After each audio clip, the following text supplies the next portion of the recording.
Right, before finishing it off with an end mill to a depth of about 10 mil, I think. So there we go, curly whirlies, plenty of lube. There's 2 mil for, come on baby, there's 6. I'm just going to back that out, lube it up again.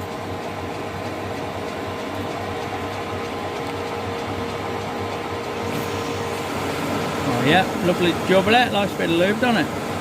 Who don't? There's 8 and on to 10, which is, come on baby, there, right, foot half out of the way. Break that edge, like fucking so. Break that edge.